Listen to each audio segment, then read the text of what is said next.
વિગતવાર જોઈએ વિધાનસભા સત્રના પહેલા દિવસે જ ગૃહમાં અત્યારે રમૂજ માહોલ જોવા મળ્યો। ગૃહમંત્રી હર્ષ સંઘવી અને કોંગ્રેસના દંડક કિરીટ પટેલ વચ્ચે જોરદાર સંવાદ થયો। તેરા તુજકો અર્પણ કાર્યક્રમને લઈને કિરીટ પટેલે સત્તા પક્ષને ટોણો માર્યો અને તેરા તુજકો અર્પણમાં મુદ્દામાલ પરત કરો છો તો કોંગ્રેસનો મુદ્દામાલ પરત કરો, આ વાત કરી। સાથે જવાબમાં હર્ષ સંઘવીએ જવાબમાં કહ્યું કે હજુ તો કેટલાક લોકો આવવા પ્રયાસ કરે છે, કોંગ્રેસમાંથી કેટલાક લોકો ભાજપમાં આવવા માટે પ્રયાસ કરે છે।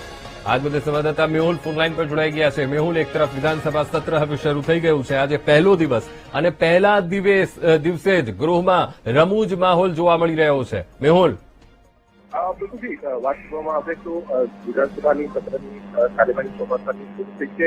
પ્રશ્નોત્તરી કાળ જે છે તેની અંદર અનેક પ્રશ્નો જે છે તેના ઉપર પરંતુ આ પ્રશ્નોના દરમિયાન જે ચર્ચા થઈ રહી હતી એ જ દરમિયાન જે તેરા તુજકો અથવા જે ગૃહ વિભાગના પ્રશ્નનો જવાબ કાઢી રહ્યો હતો ત્યારે કોંગ્રેસના જે ધારાસભ્યો છે અને દંડક છે કિરીટ પટેલ તેમણે કહ્યું હતું કે તેરા તુજકો અર્પણ કાર્યક્રમમાં લોકોને તેમને માલ પરત આપવામાં આવે છે, પોલીસ પરત આપે છે, પરંતુ કોંગ્રેસના જે સભ્યો ગયા છે કોંગ્રેસ છોડીને ભારતીય જનતા પાર્ટીમાં, તે ભારતીય જનતા પાર્ટીમાં જોડાયેલા જે સભ્યો છે તે સભ્યોને ક્યારે પરત કરો છો આ પ્રકારનો પ્રશ્ન પૂછતા સમગ્ર વિધાનસભાની અંદર જે છે તે હાસ્યાસ્પદનું મોઢું ફરી વળ્યું હતું। પરંતુ જે ધારાસભ્યનો જે આ પ્રશ્ન હતો તેને લઈને ગૃહ રાજ્યમંત્રી સંઘવીએ પણ ઉભા થઈને જવાબ આપ્યો હતો કે અનેક લોકો એવા છે કે ભારતીય જનતા પાર્ટીમાં જોડાવા માટે પણ લોકો જે છે તે તેમનો સંપર્ક કરતા હોય છે। આમ અત્યારે જે પ્રશ્નોત્તરી કાળ જે થયો હતો વિધાનસભાની અંદર તેની અંદર અનેક પ્રશ્નો ઉપર ચર્ચા થઈ, પરંતુ આ જે પ્રશ્ન ભારતીય જનતા પાર્ટીના જે સભ્યો કોંગ્રેસના ધારાસભ્યો ભાજપમાં જોડાયા છે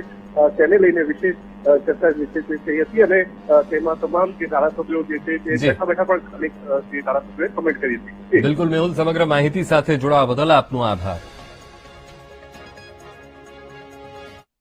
હવે જોઈએ